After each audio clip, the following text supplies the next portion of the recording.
নমস্কার বন্ধুরা, সুস্বাগতম ডক্টর সরাসেস ক্লাসেসে। আজকে আমরা করতে চলেছি West Bengal public service commission দ্বারা অনুষ্ঠিত মিসলেনিয়াস এক্সামের 2019 পেপারের সলিউশন।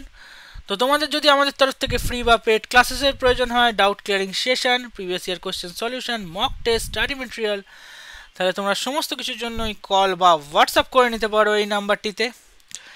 তো এখন আমাদের ক্লার্কশিপের আর মিসেলেনিয়াসের জন্য কম্বো ক্র্যাশ কোর্স চালু হয়ে গেছে। তো যারা যারা অ্যাডমিশন নিতে চাও তাড়াতাড়ি কন্ট্যাক্ট করে ফেলো এই নাম্বারটিতে। Limited seat offer. তো আর তোমরা তো সবাই জানো যে সোরাসাস ক্লাসেসই হচ্ছে best institution for preparing competitive examination. তো সঙ্গে থাকো, জুড়ে থাকো আমাদের সাথে এবং নিজের প্রিপারেশনকে বুস্ট করতে তাড়াতাড়ি অ্যাডমিশন নিয়ে নাও সোরাসাস ক্লাসেসে। So let's start with question number 11। কি বলা হয়েছে কোশ্চেন নাম্বার 11-এ? প্রথম কোশ্চেনে বলা হচ্ছে আনা বার্নসের উপন্যাস মিল্কম্যান কি পুরস্কার লাভ করে। তো আনা বার্নসের উপন্যাস মিল্কম্যান 2018 সালে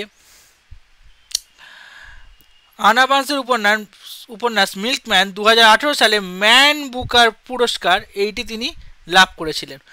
তো আনা বার্নসের মিল্কম্যান সম্বন্ধে জেনে নেওয়া যাক কিছু তথ্য। তো এই অজানা তথ্যগুলি হলো, তো এটা লেখা হয়েছিল it is in the Northern Ireland during the travels, যে সময় নর্দার্ন আয়ারল্যান্ড ট্রাভেলে ছিল। এবং এই নোবেলটায় ফোকাস করা হয়েছিল 18 ইয়ার ওল্ড গার্ল, একটা 18 বছরের মেয়ে, সে কি করে নেভিগেট করে যে একটা society dominated by a parliamentary violence and রুমার্সের ওপরই ফোকাস করে এটা লেখা হয়েছিল। এবং 2018 সালে আন্না বার্নস তিনি হলেন প্রথম লেখক যিনি নর্দার্ন আয়ারল্যান্ড থেকে বিলং করেন এবং তিনি প্রথম ম্যান বুকার প্রাইজ মিল্কম্যানের জন্য জিতে নেন। এবং ম্যান বুকার প্রাইজটা কি? ম্যান বুকার প্রাইজ হচ্ছে one of the leading Literary awards in the English speaking world, awarded annually for the best original novel written in the English and published in the UK or Ireland. ঠিক আছে, UK আয়ারল্যান্ডে যেগুলো নোবেলগুলো publish হয় তার জন্যই দেওয়া হয়। আচ্ছা, তারপরে আসি নোবেল প্রাইজ। নোবেল পুরস্কার কিসের জন্য দেওয়া হয়? এটা দেওয়া হয় mainly outstanding contribution in literature and piece and other fields. Milkman এটা রিসিভ করেনি নোবেল প্রাইজ। আচ্ছা, পুলিটজার পুরস্কার কী জন্য দেওয়া হয়? এটা মেনলি দেওয়া হয় লিটারেচার বা আদার কোনো ফিল্ডের জন্য দেওয়া হয়, কিন্তু এটা স্পেসিফিক্যালি আমেরিকান রাইটার্স কাজের জন্যই বা আমেরিকানের কাজের জন্যই এটা দেওয়া হয়।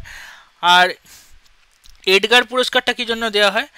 এটা প্রেজেন্টেড বাই দ্য মিসারি রাইটার্স যারা আছেন, যারা মেনলি আমেরিকা থেকে বিলং করেন এবং যারা মিসারি ফিকশন এবং টেলিভিশনের জন্য কাজ করেন তাদের জন্যই এই অ্যাওয়ার্ডটা দেওয়া হয়।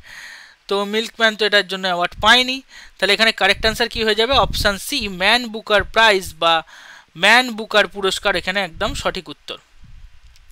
এবার বলা হচ্ছে ভারতীয় জাতীয় পতাকায় চূড়ান্ত রূপ দেন কোন শিল্পী। তো ভারতীয় জাতীয় পতাকায় চূড়ান্ত যে রূপ দেন তিনি হলেন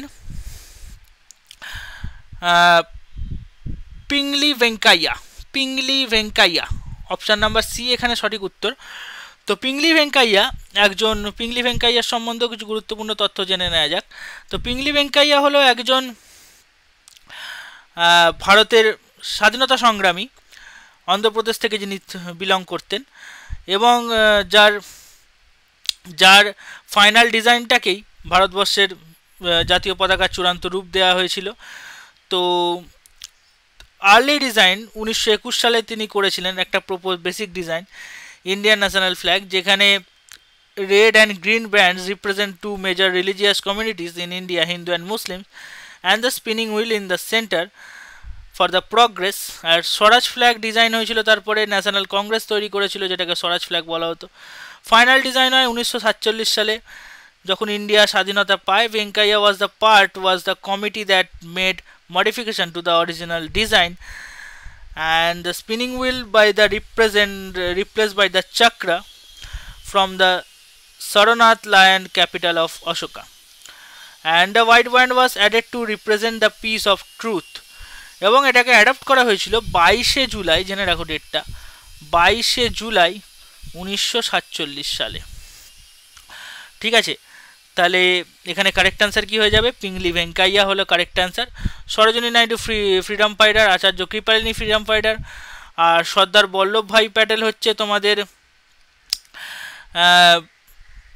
leading figure in the Indian independence movement, তিনি ন্যাশনাল ফ্ল্যাগের রূপ দেননি। তাহলে এখানে পিংলি ভেঙ্কাইয়াই হলো সঠিক উত্তর।